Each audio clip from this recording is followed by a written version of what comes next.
Many thanks, Berta. I'm very pleased and honored to be here. Actually, my second visit to Oaxaca City must be one of my favorite places in the world. I'm going to talk about knowledge co-production. That's the that knowledge partnership. Of course, a lot of PECS research deals with place-based social ecological systems research and changes, and the investigation of local knowledge, local understanding of ecosystems is a major part of that program. There are a number of reasons for using or giving credence, giving importance to local knowledge, in part because it's a knowledge partnership. It helps understand change. Sustainability in general requires collaboration. Sustainability is not dry science. It's very much involved with people and people's understanding of their ecosystems and the changes they see. You could also say that indigenous and local knowledge can also be basis of local and as well as planetary stewardship. That's a controversial point. We'll come back to that, I'm sure, during this session. Very important first to understand that local and indigenous knowledge provides for local adaptations. These are the existing adaptations, which are different from latent or future adaptations, which we now refer to as adaptive capacity. If you have been following that literature, there's a huge flowering of literature on the use of local knowledge for adaptive capacity as environments change. So my plan is first I'm going to define knowledge co-production. Actually, it came up so many times yesterday that I'm not even sure I need to get into a lot of definitions here. Then I'm going to briefly talk about 3 case studies. One, a nod to my Swedish colleagues and my long-term association with them. It's a Swedish Biosphere Reserve case. And then I take you to the Canadian Arctic for a second case. And then we talk about a big one regarding climate change and local and indigenous knowledge. The definition I'm using for co-production of knowledge is that it's a collaborative process of bringing a plurality of knowledge sources and types together to address a defined problem. This is definition by Derek Armitage and colleagues, but it's similar to some of the other definitions. Of course, there are many other definitions as well. The notable parts of the definition is that it's about a collaboration, and it's about learning together. It's not just a collaboration of somebody somehow putting together different kinds of knowledge, but interactive, collaborative, learning together, which of course is also the base of adaptive management in general. It's not a synthesis, it's not a melding of different kinds of knowledge, but rather respecting each kind of knowledge for its own right. Indigenous knowledge of the Inuit is not just data for a scientist, it's a knowledge system in its own right, and it has to be respected in its own right. So we talk about bridging them, bridging different kinds of knowledge. Also notable, we're talking about knowledge plurality, which is multiple epistemologies, which really, it's a challenging thing for a scientist or a social scientist to actually force to broaden the range of knowledge, broaden the range of epistemologies we're willing to deal with. Sometimes that comes under the rubric transdisciplinary science, but it's not, I mean, transdisciplinary science in a way is just one kind, again, of science, but rather we're talking about ways of different ways of looking at the world, which is really not in the science, it's not in my scientific training, which was mostly, well, a long time ago, but even in the current education system, I think, we're not really used to dealing with multiple epistemologies. So it's a challenge for all of us. And finally, we're talking about production of new knowledge, because in many cases of knowledge co-production cases, each kind of knowledge is not able to come up with a practical answer or a practical way to proceed. But by putting together different kinds of knowledge, you are creating new knowledge that gives you new insights and new possibilities to proceed. So knowledge co-production is often problem-oriented. Quick note on acronyms. I am using ILK, Indigenous and Local Knowledge, to be consistent with IPBES, because that's the term they've adopted. I personally prefer traditional ecological knowledge, and that's what I normally use in my own writing. The definition of ILK in IPBES documents is actually identical to the definitions that I've been using for about 20 years for traditional ecological knowledge. Indigenous knowledge I use more broadly as knowledge unique to a given culture or society. And of course, as many of you know, I refer to IPCC, which is the panel on climate change.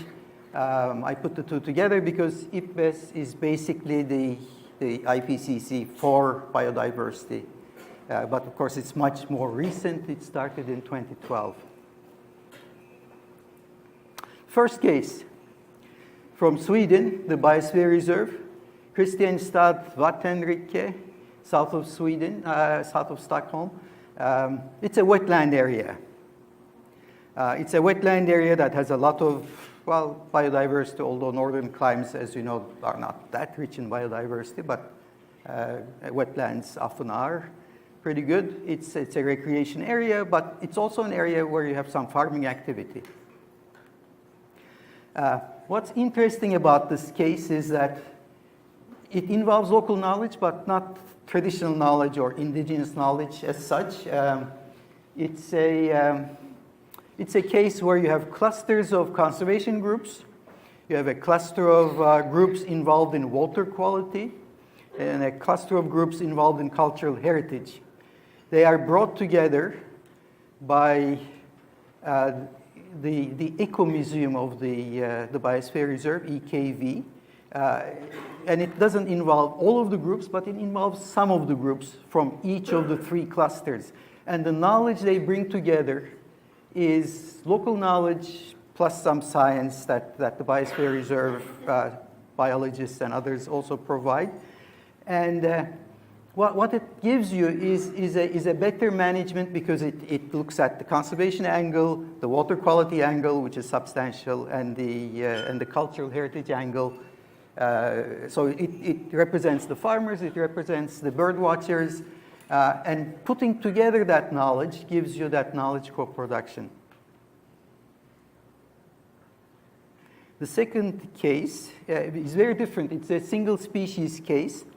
The work was done by a graduate student of mine from Colombia, Julian Idrobo, and it involves a little-known species, little known to science, and surprisingly little known to Inuit as well. As you know, Inuit are experts in the species around them. They know a lot. They love talking about their animals.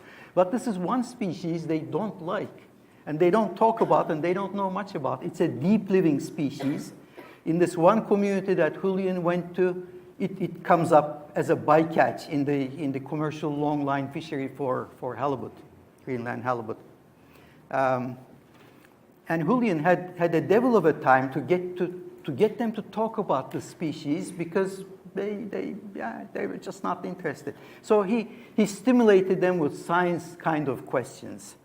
And he tried to put together the fragmentary knowledge that individual Inuit hunters and fishers had of the species. And this is what he got. Oh, this is the species, first of all. It's a medium-sized shark. And Arctic is not always covered in ice and snow. It has a very characteristic small circular mouth. So when the Greenland shark bites, you can actually tell that that bite can only be from that Greenland shark. So this is what Julian found. And this is actually a fairly unique paper in the sense that it shows how traditional knowledge is generated. Basically, it's heuristic. It's developed in a heuristic way, meaning if-then kind of reasoning. So the Inuit hunters were seeing, you may not be able to read all the fine lines. So from the top, the Inuit hunters were seeing a lot of what obviously were dead animals, dead meat in the stomach contents. So they reasoned that the Greenland shark must be a scavenger. And that's generally accepted by biologists as well. But they also observed seal pups and wounded and sick animals, animals easy to catch in the stomach contents. And if that's the case, then the Greenland shark is an opportunistic predator. However, there were also cases where adult seals were found and rather large mammals with circular wounds. And if so, then the shark is an active hunter, active predator. In fact, subsequently, biologists have found circular wounds in mammals as large as beluga whales. So we do know that the Inuit line of reasoning, which is actually very similar to the scientific line of reasoning, does work. And this is also what Julian found. Inuit food webs. Do the Inuit generate food webs? They don't think in terms of food webs. They really don't. So basically, he's putting together the ecological thinking of a food web with Inuit knowledge. The A and B represent two different expert hunters, experts as recognized by the community. As you know, if you do work with traditional knowledge, you don't choose the expert. You let the community choose the expert because they are the judge. You're not the judge. So again, the details are hard to see, but in fact, not really that important. What's important is that the two are different in detail, but similar quite similar in the overall picture on where the Greenland shark fits in the food web and who eats who. These figures were generated by Julian's question, which was who eats who and who's not eaten by anyone else, which, of course, another lesson of traditional knowledge research. You have to put the question clearly in a kind of language and terminology that people can identify. So that's second case of knowledge co-production. In this case, science stimulating existing traditional knowledge, local knowledge, but also science providing sort of a framework to show some of this. It violates a bit. You might notice that my idea that you need to bridge, but in this case, bridging means actually putting together some of this, because in fact, ecology, biology has not produced food webs. This, as far as I know, are the first food webs showing where the Greenland shark fit, and it really comes out of the Inuit knowledge. The third case, the third example of using local and indigenous knowledge is a very different one. It's about climate change, big issue, and it's not a single species or a single area. But it starts in my case with the work we did now some time ago called Inuit Observations of Climate Change Project, 1998-2001. We were invited by the Inuit of Sax Harbor, Western Canadian Arctic. They said, we're seeing changes. Come and document it. We said, okay, so we did that. In the process of doing this work, we thought there were really 5 areas in which science and Inuit knowledge were complementary. Inuit knowledge produced local scale expertise. Okay, we all know that in our PECS work. It also provided a baseline. The first weather stations in this area did not start till 1954. but talking to elders, we could go back easily to the 30s. We asked grannies about their weather observations from the 1930s, and the climate scientists were horrified by this. But actually it worked, although I can't get into the detail. We do have publications on that. As well, we had knowledge complementarity in that Inuit observations provided research hypotheses for scientists. That also worked. And that was actually very interesting to see that. The Inuit observed, for example, that because of melting, the surface freshwater layer became deeper. And oceanographers said, come on, like, how would the Inuit tell? Well, how they could tell is that when you shoot a seal in the spring, they sink.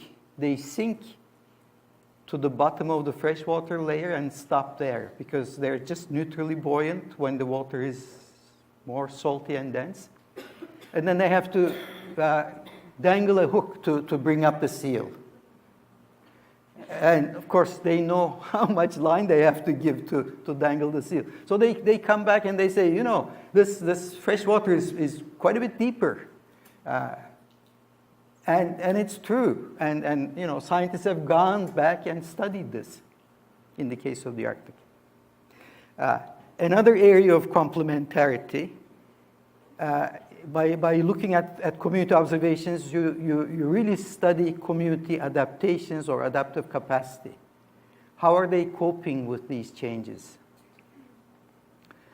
And finally, monitoring. You need the local observations to help monitor change. And what better observations than what the people are seeing on the ground? That's much, much more sensitive than global models or regional models of climate change. So we saw traditional knowledge as a scale issue or a scale-specific thing. Is there a pointer on this? Here, this one. Yes, great. Okay, so In the screen, that if you point there, Oh. they cannot see. sorry about that. Anyway, so we made a graph. Spatial scale, temporal scale. It's a log scale. And scale-wise, we put traditional knowledge in the middle. Satellite imagery being the one scale up, and the weather station being one scale down. Inuit traditional knowledge looks at a lot more variables than what the weather station gives you. Not only a lot more variables, Inuit knowledge gives combinations of variables. As you can imagine, if you're an Inuk hunter on the ice shelf and the wind comes up, the wind can break off the ice and you could drift off to Beaufort Sea. But it's not just the strength of the wind, but it's also the direction of the wind, which determines whether you're going to drift out into the Arctic Ocean. So you combine variables in the observations. And the weather station data just can't do that. It's not designed to do that. And of course, there are other sources as well, like archival sources and proxy data, like ice cores, Greenland ice cores, how much heavy metal, that kind of stuff. But this was quite a nice way to see how that knowledge fit with other kinds of knowledge that scientists are more familiar with. Now, just go back to the previous slide, the last part. The point here is that the work we did around the year 2000 was one of the earlier work, probably was the earliest. And since then, a lot of studies have been done based on local observations of climate change. Doug Nakashima and colleagues at UNESCO Paris produced a synthesis in 2012 that had 305 references. More recently, Savo et al. Produced a paper in Nature Climate that has 1,000 something references. So over 4 years, a threefold increase. So there's a huge amount of work going on, and this is what it looks like in terms of where it comes from. You can see a lot in Africa. You can see a lot in the Himalayas, Nepal, Bangladesh. It's really an eye-opener for PECS people looking at the use of indigenous and local knowledge. That paper in Nature Science is a real eye-opener on not just local knowledge for the local area, but how you can have a lot of observations that give you continent-wide coverage and global coverage. So now I'm running out of time. I warned Maria Tango that I was going to show her figure once again. She says, well, I'm famous already. So this is a modification. Just to make the point that we're talking about bridging knowledge, yes, because there are all these different strands you bring together. We're enriching knowledge, but by putting these together, including the transdisciplinary, etc., we're co-producing knowledge. It's not all that new. As part of Millennium Assessment, we actually produced a book called Bridging Skills and Knowledge Systems. But Millennium Assessment produced so many good stuff that this book was sort of lost in the shuffle, but it's there, 2006. So, you know, some of the science and examples are worked out quite well. So, quick conclusions before Albert kicks me out. Co-production of knowledge is serious business, and it's really important for PECS. It allows us to increase the range of knowledge available to solve problems. There are many strategies to engage with multiple epistemologies. I'm not saying ILK is the only one, but it's a good one. It's a good one because it brings in the human dimension, really important. It necessitates and brings in communication, participation, social learning, local empowerment. These are powerful ideas, which I think is some of the areas of strength for this group, for PECS. More broadly, it brings in participatory research. Like my colleague is going to talk about participatory action research, participatory research, where the people you work with are not subjects, but they are your partners. You learn together and you co-produce knowledge together. But after all, we're talking about local knowledge, and the question is still, can it be scaled up for planetary stewardship? That's a big question, which we're going to talk about and possibly debate about. And some acknowledgements. Thank you.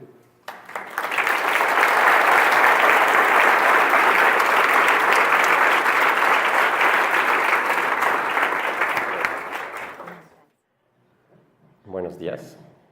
Bienvenidos a Oaxaca. Thank you for the opportunity. And thank you, Fikret, for taking us to the Arctic and to the worldview of the Inuit, right? I mean, it's, for those of us that really enjoy storytelling, it's really a treat. And I think what the flavor of the complexity of the local context that Fikret really gave us a good sense of. I'm going to try to reflect a little bit in the last question he left us with. Can indigenous local knowledge, ILK, be scaled up for planetary stewardship, right? And so I'll reflect on what does it mean to scale up. What do people mean when they talk about scaling up, when they practice scaling up, and inevitably, the politics of scaling up. So first, I'll take you to Nepal real quick. Very complex landscape, very heterogeneous geography, cultures, rice agriculture, a big part of the farmers' economy. Obviously, then water distribution. It's a big, important commons problem to be solved, and a problem that the commoners have been solving for many, many years through developing irrigation systems. And so one common intervention from well-intentioned engineers and members of the central government to increase the use of water efficiency and therefore agricultural productivity has been to line with cement the irrigation channels as a way to avoid, sweepage of the water loss. And so this has provided a good opportunity to understand the performance or the effects of this intervention. And so this is a case that many of you might be familiar with because colleagues associated with Ostrom's workshop have been working in this issue for a long time. And there's a really beautiful database of more than 200 irrigation systems that has been able to understand different dimensions of performance. As I mentioned, agricultural productivity, economic efficiency, distribution equity. And they've constantly found that those systems, agency managed, in average and over time, underperformed compared to the farmer-managed irrigation systems. So why, an uneducated farmer might be able to outperform highly educated engineers?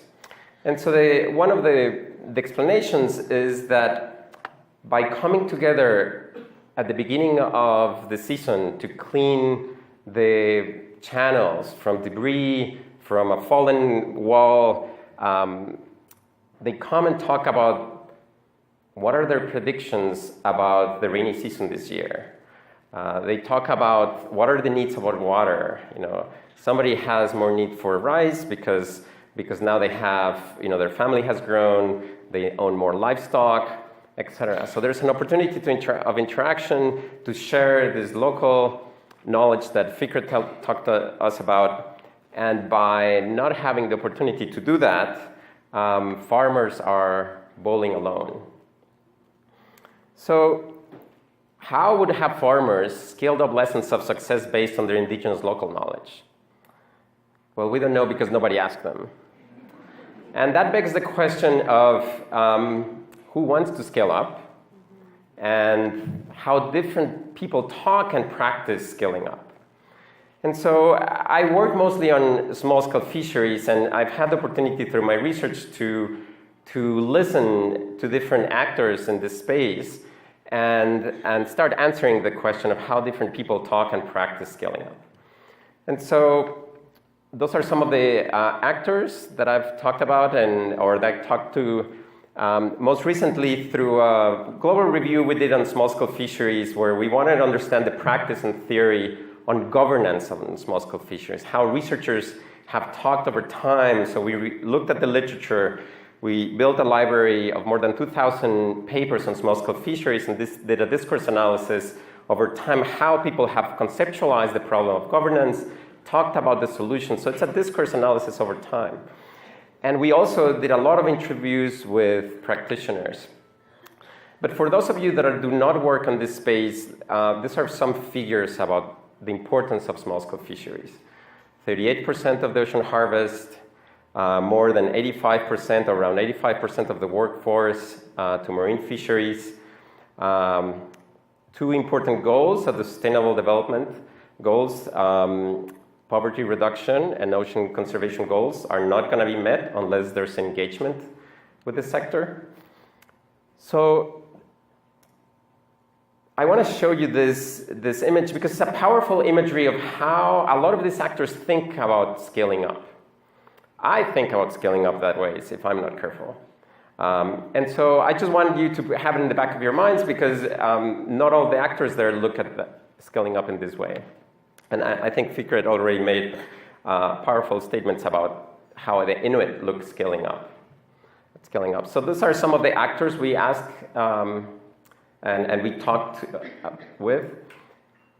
And so when it comes to funders, they mostly talk about scaling up in terms of a cost-benefit or of cost-effective way of doing things. You often hear the argument that, yeah, working at the community level is important. We know how to create local effective governance, but we'll never get done. It's not an effective way, cost-effective way. We need to scale up solutions. Researchers, and I have to acknowledge my own positionality here, we often talk in terms of time. Time is ticking. The earth is in trouble. We need to find ways to scale up what we know works. The government thinks more about scaling up in terms of jobs, in terms of productivity, in terms of employment, income, and so it often translates into infrastructure, providing fishers with more boats, more motors, ice houses, landing sites, and lately connecting them to global markets. And this is a group I don't need to talk about the potential negative effects or positive effects of global markets, right? And so fishers, how do they talk, resource users, how do they talk about scaling up themselves? It's a little bit different from the rest. So in the interest of time, I'll point at this example from the president of a cooperative in Rio Lagartos in Yucatan here in Mexico. For them, it's a problem of uncertainty. They want, if they can, to sell all their lobster catch that they're going to catch for the entire season. They want to sell it before. So if they can find a buyer that is willing to buy the entire catch before the season starts, they have solved a big problem. They have scaled up in terms of, leveraging their relationships with the market. So for them, it's not a, imaginary in terms of the vertical imaginary I talked about. It's more kind of horizontal, and it's about time. It's about solving uncertainty. They also talk about scaling up in this way, and kind of this is a more conventional. They organize in cooperatives, at least in Mexico and in many countries around the world. They form associations, they can be unions, cofradías, cooperatives. They organize their cooperatives in associations or federations, and their federations into confederations. And then they have also organized at the global level. These are small-scale fishers. These are the most unempowered group of marine resource users. And they have organized into a world forum of fish harvesters and fish workers, which I had the opportunity to go to their General Assembly meeting in February of this year. And there's country delegates, and each country needs to bring 2 delegates, a male and a female. So there's gender representation. They have scaled up their gender concerns at the local level to the representation in the World Forum. It's very, very interesting. And the issues they talk about, it's also very interesting. I'll come back to that. So, but they're not interested in scaling up everything. And for this, I'll give an example from research we're doing in Mexico working with fishing cooperatives, where we want to know what are the different drivers of performance among these cooperatives. So we asked the fishers, what is a good performing cooperative for you? And for them, it's about well-functioning, a functional cooperative. And so and then we also asked them for the drivers of performance, of a functional cooperative organization. So the dots show the cooperatives that we collected data from and the federations, and then they are organized into a confederation. There's actually 2 confederations in Mexico. So this represents more than 12,000 fishermen in Mexico. And so we looked at performance not only in terms of their functionality, but also we looked at the official records to look at volume of catch per boat and the price of that catch per boat as well. And so this graph shows all the different cooperatives in our sample. And on the x-axis is degree of functionality, from low functionality to high functionality. But on I don't know if you can see it there, in the y-axis is functionality of the federation to which the cooperative belongs to. So you don't see it there, but it's showing 2 different levels. So these cooperatives are the highest functioning and in belonging to the highest functioning federations as well. Hopefully that's clear. The numbers represent the ranking in terms of volume and price for all the cooperatives in the sample. So you can see the highest functioning cooperatives rank relatively low. It's from 1 to 50, I think it's the rank. So in terms of the volume of catch they're making and the price of that catch. So for them, scaling up, bringing the most catch is not what they're about. They are interested in functioning well, and they're regulating what they're catching. So what are the cooperatives that are bringing the most catch? They're not performing very well. So this is just to say fishers are not interested in scaling up everything they can. This is a very interesting example of scaling up, the small-scale fisheries guidelines. I don't know if everybody is here, familiar. Everybody is familiar with the guidelines, but they have been developed in a very participatory process. And according to Nicole Franz, one of the co-leaders of this effort in FAO, is the most participatory development that FAO has done for a global relevant instrument. It involved more than 4,000 people directly. And it's the only instrument that has been designed exclusively to deal with issues belonging to small-scale fisheries.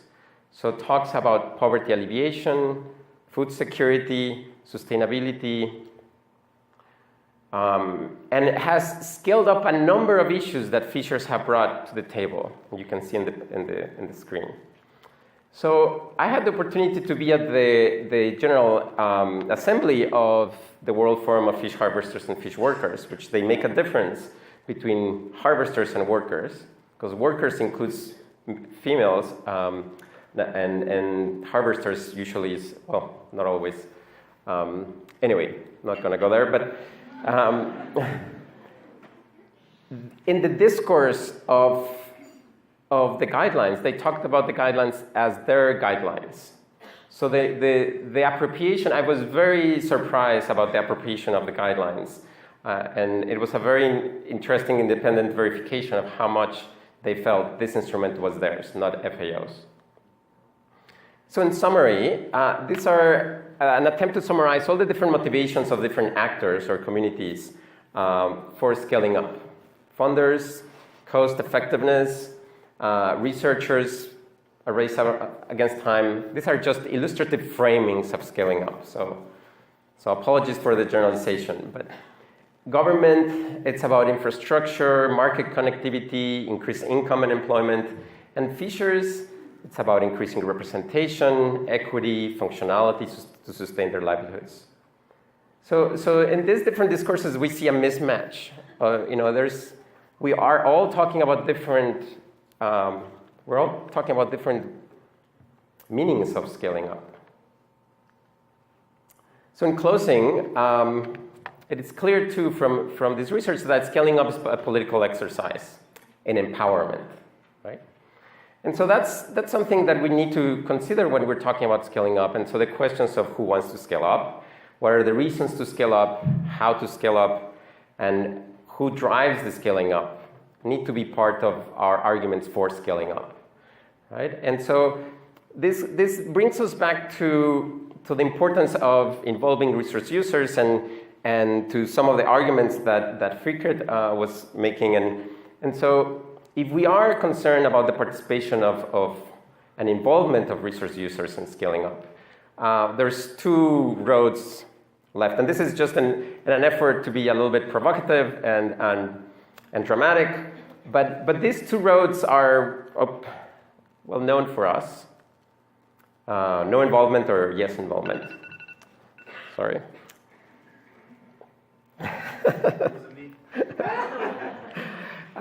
So when there's no involvement, there's a lot of examples in history of what happens, right? We have all, after the 1400s, the history of the European expansion, where there was significant scaling up and no involvement of resource users. And some of the negative effects of that are well known. And with involvement of resource users and gets us back to some of the stories and some of the intricate local level thinking and conceptualizing of scaling up that really leads to a co-production of knowledge and the practice of of sustainability. So with that, thank you so much. I just want to acknowledge all our research team in this study we have been doing in Mexico. It's a couple of civil society organizations, the National Confederation of Fishers. Yeah, thank you to everybody.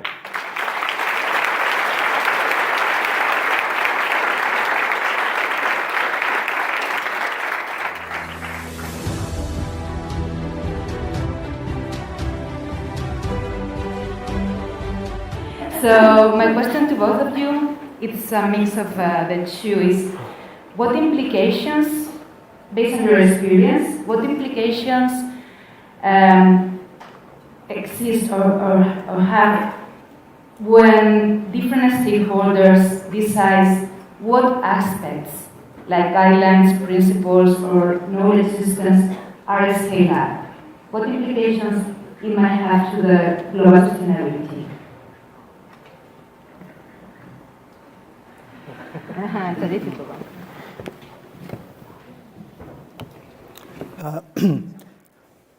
I look at governance issues, and I'm been looking at co-management arrangements. What I find is that quite often it's not the knowledge itself, but as Xavier pointed out, it's the politics of the use of knowledge itself. In other words, the ability to change, ability to influence decisions at the local level. For example,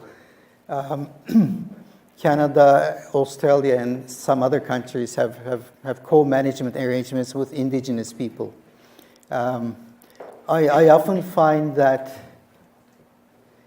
knowledge comes up as an issue, as a mechanism to influence the way decisions are made, influence how governance is carried out. So that's it didn't come up in our two talks, but the co-management really can't be divorced, or rather the co-governance in some kind of an environmental management situation can't really be divorced from the use of knowledge and whether that knowledge is used and scaled up for practical purposes.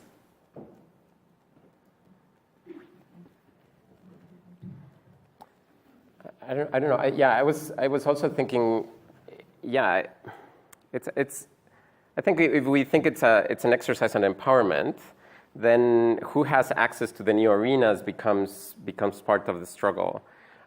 In Mexico, I have to say it's very common that there's co-management arenas or arenas for regional, actors at the ecosystem services at the ecosystem level need to be talking with each other, but they never know when the meeting is going to be, and that is not an accident. That is just whoever finds when the meeting is going to be, it's part of that conversation. So all those little details start to shape up how the scaling up takes place.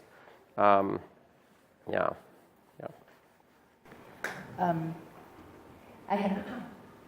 I don't know if they are coming to me, the questions. Yes, they are coming. Okay, perfect. So apparently Twitter is working, and we have one, I think it's for both of you. Should co-production of knowledge entail any problem identification, or should science questions be driven by community concerns? Yeah, if the identification of problems are co-produced or are driven by science questions through community concerns. This is the question. I mean, for me, the question is, if you don't engage them from the beginning, why should they join your empowerment process if they're not going to be equally empowered? Like, why should you do it? I mean, fishers, in my example, they have developed their own process of empowerment and scaling up. Why should they join somebody else's process if it's not built from the beginning? So everybody's kind of building their own scaling up mechanism. And unless everybody sits on the table initially, which doesn't necessarily need to be a consensus, but it does need to be a co-production of the problem identification, I think it's harder to have people join you after the train has departed, sort of. Yeah. Yes, I agree. That's one of the key issues. But going back to another aspect of the question, I think there are certain science questions which are for science. They're not necessarily for communities to decide. And then there are some knowledge issues which belong to the communities themselves, which, there's no room for science. If you're talking about, for example, sacred areas in terms of protected areas, science really shouldn't have much to say about that any more than local knowledge, community knowledge should have a say over of global models for climate change. But there are some areas, as I illustrated in that SAVO map, that if you're looking at climate change adaptation, you need both the science and that local information, that local experience. That's the co-production. That's what you have to put together. So that does belong to both local knowledge and to science. And that's the proper area for knowledge co-production.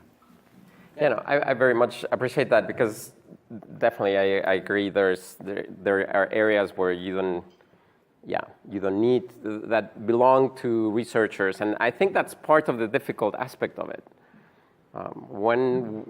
Because it might start as a scientific conceptual enterprise and then starts moving into different arenas, and so that's part of the challenge. Yeah. This leads with the next question as a follow-up. Where we have co-production of knowledge is important to understand social ecological systems. And what does it mean for the next generation of researchers, based on your both experience, how we can train the next generation of researchers to bring the different knowledge systems to understand social ecological systems? How? Read a lot, read good theory, read a lot, and talk to people that are dealing with those problems on a daily basis, and reflect what they're talking about and how that speaks to the theory and the readings you are doing. So it's about reading and listening and being out there among the Inuit, etc. Yeah.